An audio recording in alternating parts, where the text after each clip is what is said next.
Hello viewers, welcome to Education Frontline Africa, the platform for bold conversation, honest talk, and real solutions to problems in education in Nigeria and Africa at large. Over the past months, we've looked at different aspects of education. We looked at teachers' mental health, looked at policy making. Today, our theme is focused on the future of learning. That is knowledge, culture, and national development in Africa. And so the world is changing faster than our classrooms. Artificial intelligence replacing industries, automation replacing human labor. While education is evolving globally, there's an important question we need to ask. What happens to culture? What happens to indigenous wisdom? Are they being eroded or they're being preserved? To do justice to this topic today, we have an important guest with us, Dr. Bukar Usman. He is the founder and the CEO of Dr. Bukar Usman Foundation. He is an intellectual, a folklorist, author of several books that have touched different aspects of education. And when it comes to discussion on preservation of culture, of our national heritage, he is one voice that cannot be overlooked. So thank you for having us in your home today to have this discussion with you. So when you hear the phrase the future of learning, what does it mean to you, not just as a scholar, but as someone who has spent a lifetime preserving knowledge, culture, and national consciousness? By the way, my name is Lillian Eje.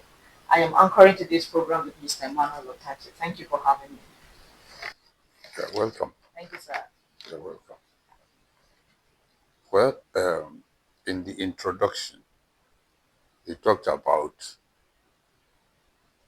AI, automation, things taking over from humans, intelligence. I would say, in my own case, right from about 1964, when I was in high school certificate in King's College in Lagos, our teacher, a foreigner, who was taking us in history and philosophy of science, told us then that, look, there is something cybernetics. You call it cybernetics, not what do you call it now? AI. AI or something. It's something which is coming and will take over the work of human beings and put people out of work. Cybernetics, we didn't know that it is all this computer and AI and something, but here we are, 1964 and now. Where are we? So it is being anticipated, at least as far as that time.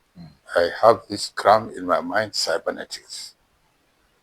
All right, fast forward. I finished school. I worked for government. I made up my mind right from the word go. I'm not going to work in the private sector at all. So from 1965, when I was in high school certificate, I finished. Government of Nigeria engaged me as a third-class clerk then. So being a third-class clerk, I wanted to further my education. The government policy said you can go on absence on leave without pay. So I proceeded to the university to complete my education. After I completed, I came back 1969. I was still on third-class clerk, £13.10, you could call it at that time. But within 2-3 months, I was interviewed by the Federal Civil Service Commission and upgraded to administrative officer. at the lowest rate. So I worked for government for almost over 30 years. And when I retired, I made up my mind in terms of writing now that, look, I have been writing in files is enough. I need to share what I have come across with the public. So that was the main basis of my engagement in writing. Right. Along the way, the first outing was a publication on public service generally, Voices in a Choir, which I launched 1999, just 1 month before my retirement. Or is it after my retirement?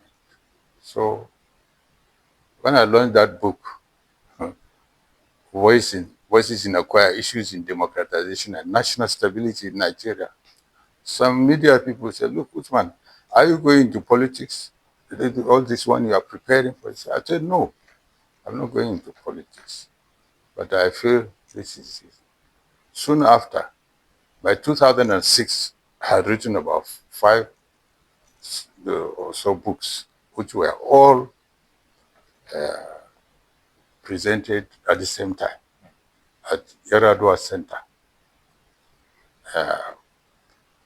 It was mainly my autobiography, some culture books on these folktales and other things of that nature. Well, how I ventured into folktales is, I said, look, when I started schooling in the primary school, I was reading books written by Abubakar Imam in Zaria. We had Kakoi Karatu, Kakara Karatu, all these are in Hausa. But by the time I grew up, I found that these books are not available. So the publisher, my publisher said, look, you have finished these books on your autobiography. I said, what else? I said, then what else? He said, don't you have other stories in your place? I said, like what? He said, like all these stories. I said, yeah, well, yes, I remember. There was one story where we read at that time in the books written by Abu Bakr Imam. So I started to say, well, but it tells us about, it reminds me about stories I used to hear when I was a child. My mother, there was no television, no radio, no nothing. They come from farm in the evening after eating our meal. What else? We sit outside. My mother starts to tell us stories. But you yourself, you know, as of today, how many times if you are having a child or people who have children, sit with them to tell them stories? They don't have. What time do they reach home after working hours? Given if you are in an urban area, traffic, something, by the time you reach home, you yourself are tired. Are you having time to sit with your children? No. So these stories, which I found when I started collecting, were mainly from fairly elderly people, which I'm saying that as of today, some of them are dying. And if you don't capture those stories, Okay, Rodin. they will bury it. A person who has some story and dies, a whole library is gone. So that is why I started to say, well, let me, from my own effort, collect as much as I can from my own community and other communities. When I collected some, I said, all right, let me also widen it to the whole part of Nigeria. I commissioned people, university people, who started We covered almost the 6 zones of Nigeria. As of today, I have 2 volumes not published, the raw data, which, if God spare my life, I will still publish them. But whatever I've published were all analysis of some of the material I've collected so far. Yes. I have, well, you have mentioned some, Girls in Search of Husband, Bride Without Scars, and something of that nature. Some have found it to be on the curricula or by our educational research and something. Some are being read, even as far as, what do you call it now? University in Egypt. They are offering it at higher school certificate level I mean, higher degree, second degree level, in what do you call it, University of Egypt, in Niger Republic. There is one NGO there. They found the stories. They said, look, please, could you give us permission to extract a lot of these stories and publish them for purpose of educating girl child in Niger? I said, please go ahead. So they collected most of the stories which are relating to female, and published it in a separate book. In other places, they are using. So I'm happy that, as far as I'm concerned, we have captured as much as possible some of the stories which otherwise they would have gone. Yes. For people like Mandela, Yes. when you read his book, he will tell you that, look, he benefited quite a lot from tales. He said when he was being told, he learned how to achieve things with group. It was only when he came to the township that he found that people were on their Individualistic in own. nature. Yes. But otherwise, the stories he collected in childhood, that you can achieve much when you are collective, in collective effort. So Individualism is not in our own. Yes, sir. I think what you've said now, Yes. that's driven me to another question, very important. Now, as somebody who has done so much to preserve so much of our, you know, our history, culture, traditions, oral traditions, indigenous knowledge. Now, what happens to the current society we live in, where children become educated but are disconnected from their history, from their language and their cultural identity? Because that seems to be the norm. Most schools now, there's an adoption of the foreign style of teaching, while we neglect indigenous wisdom. What happens to children who have this disconnect? Well, you see, there is a handicap. Yes, sir. People are now, as you mentioned, AI, computerized, something. How many of these, our languages, in terms of what you call orthography, you find it in those languages? Even in the main languages of Hausa, Igbo, and Yoruba, do you have the orthographs? So, If you don't have the tool, how do you use it?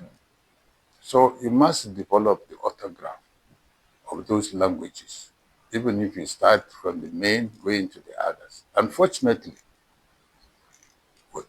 as a result of colonization, and also probably in a way to maintain our national unity, we shy away from not only speaking or using our languages.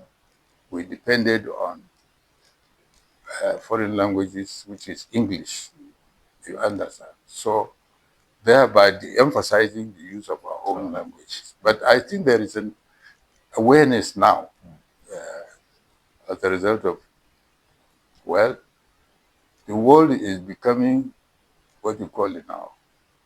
It's a global village, they say. yes, yeah. And culture, cross-culture is growing more and more. But people are also becoming more aware that speaking your own language doesn't mean that you cannot attain whatever it is. The Chinese, The Japanese, Japanese, the Asians in particular, the particular about Germans, and this, they develop whatever scientific achievement they have achieved was by their own language.